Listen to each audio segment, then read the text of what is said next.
I know to that's Ronnie, right. y'all would have gagged. I know Today, that's right. y'all will gag on You Ronnie. was They wrong. are sickening. I'm telling the truth now. I'm gonna keep it real. I'm gonna keep it 100. Ronnie's fine as hell. That's my little brother, but the motherfucker fine. I know that's right. I know that's right. Hey, Michael Cook, fine, but he's one of the sweetest people you would ever meet. His Vogue was no joke. Matter of fact, it's still no joke. He just doesn't walk balls anymore, from my understanding. He's out in D.C. now. hey, remember I have He all was the one of the categories. people that I really. I just had to speak. Well, I think he did. I think. Wait a minute. I think he was an Aphrodite for just a moment. I'm not sure if it's Aphrodite or Mugler. It was one of the two.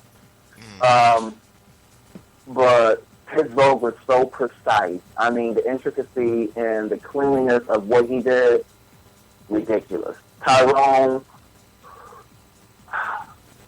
he was great. He was extremely graceful. And he was so unbothered. He would read you while he was voguing because he was a sign language interpreter. So while he's voguing, you just like, everybody gets so caught up in his fingers and his hands. If you didn't know sign language, you didn't know that you were being read. Wow, that's unique. So he was a sweetheart person. He was shady, he was a character. We knew he wasn't that shady, he was a character. Most of Avant-Garde was, at that time, everybody was a character.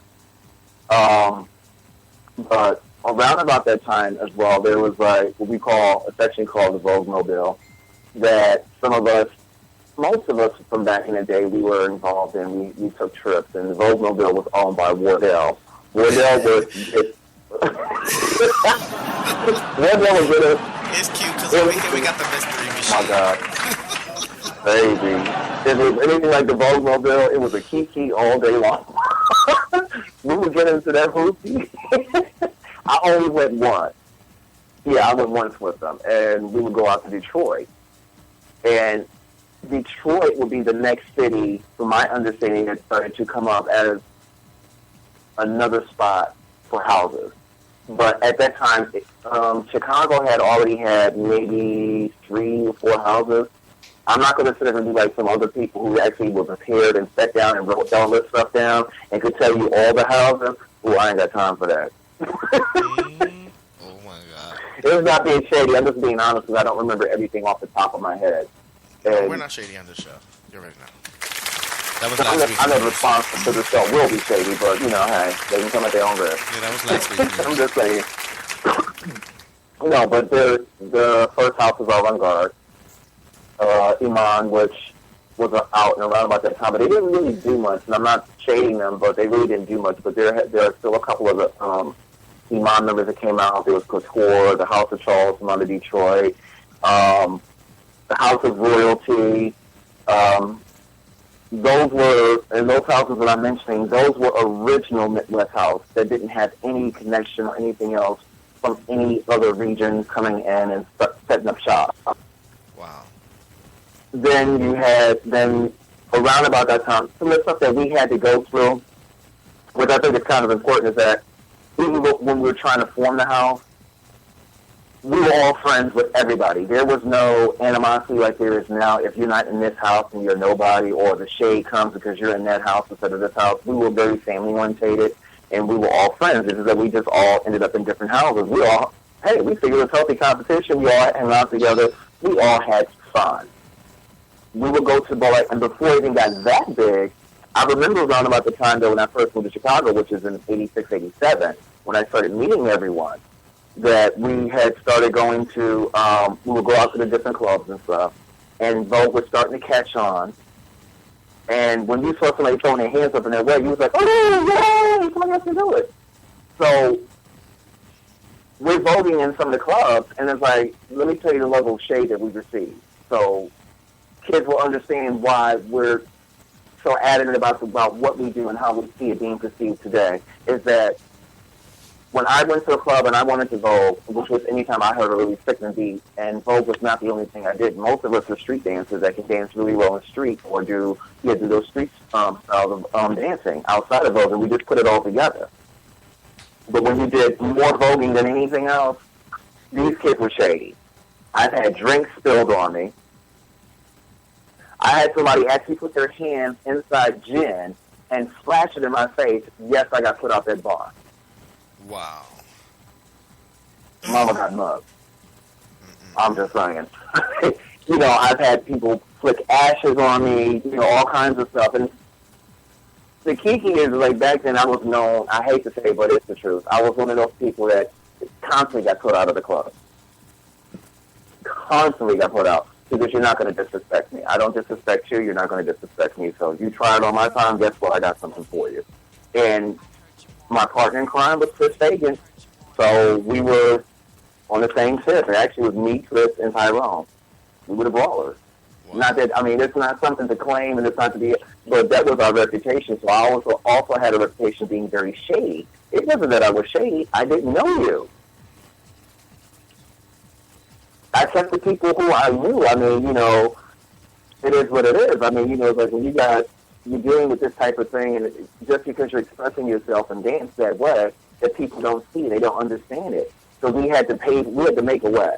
Yeah, there's they a lot would of do controversy everything they could. In ballroom, you know, when it comes to, you know, fans and friends. Yeah, they first because they speak to you on Facebook or they see you at a ball, they heard automatically, hey, how you doing, girl?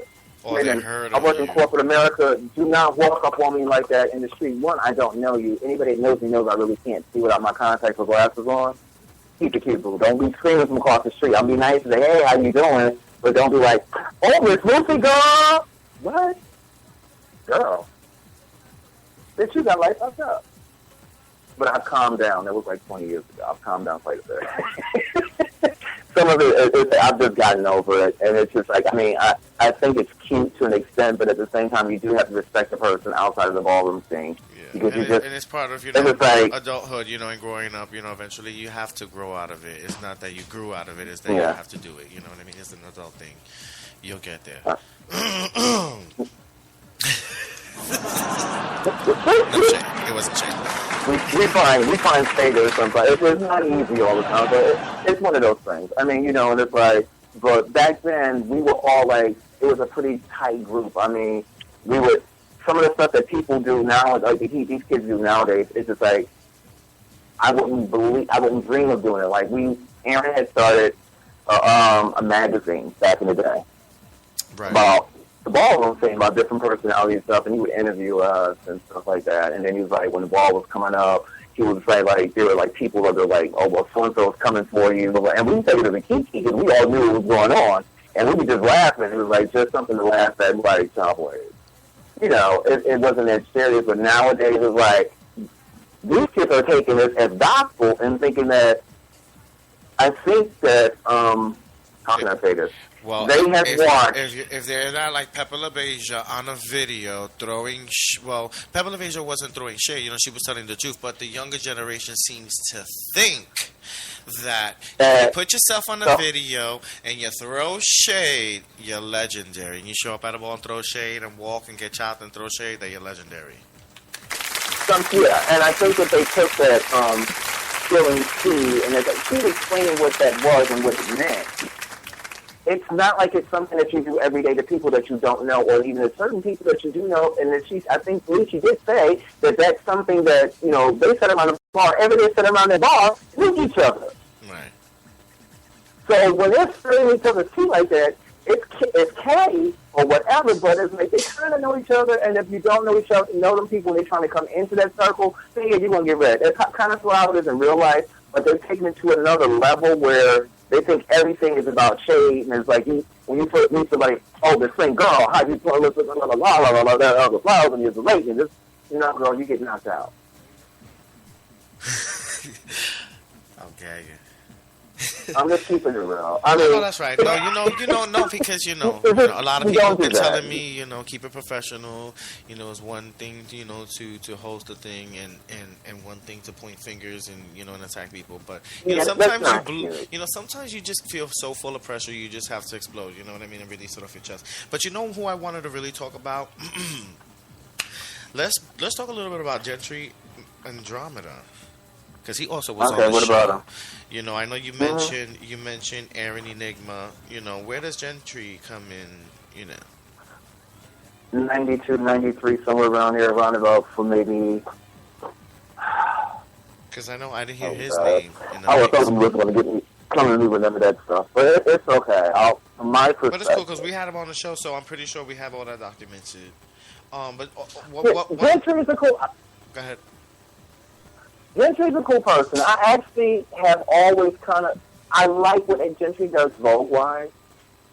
I like his presentation of Vogue-wise. He can Vogue. I like it. But I think that there were some things. The history with Gentry is that he came out, and I believe it was 92, 93. He battled and beat Aaron, and I think it was Designers Alike. That was a cute battle. That was actually quite cute. I remember that one. That's pretty much it about Gentry that I know of. I mean, I don't know him. I know him as a person. I know he was. But we weren't in the circle where we hung out with.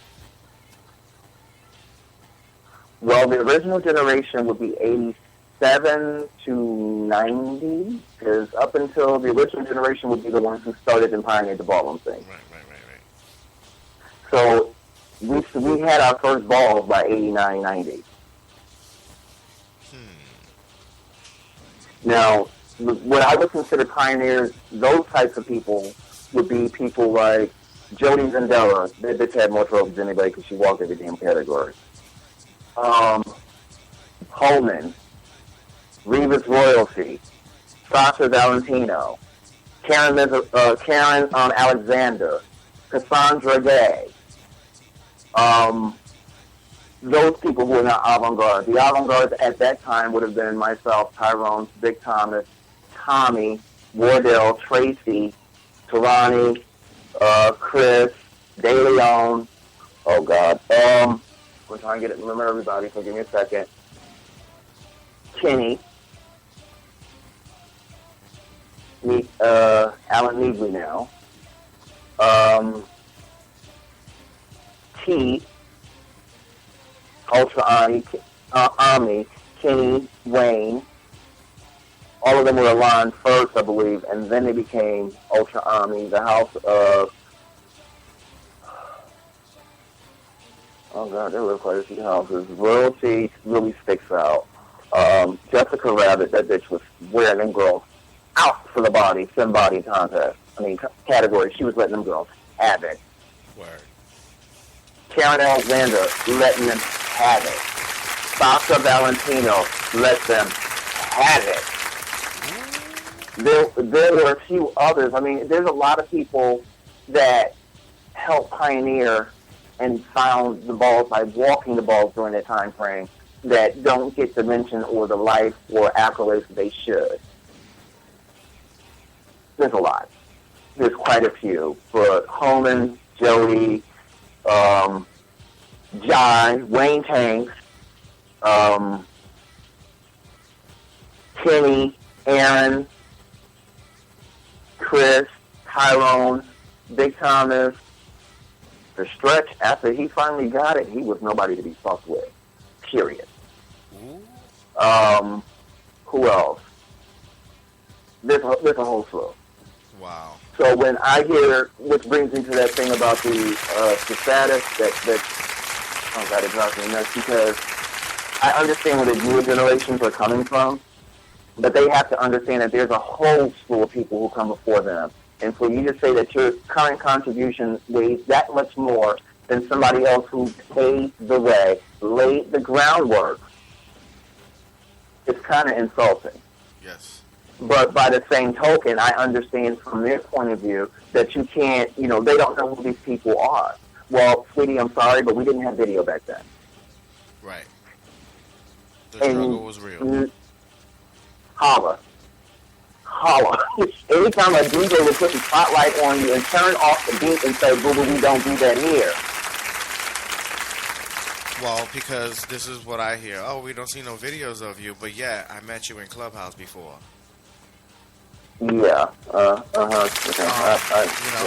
going back into the controversy. But before we go into controversy category, let's talk about categories and statuses. Mm-hmm. let's go again over those categories that you walked.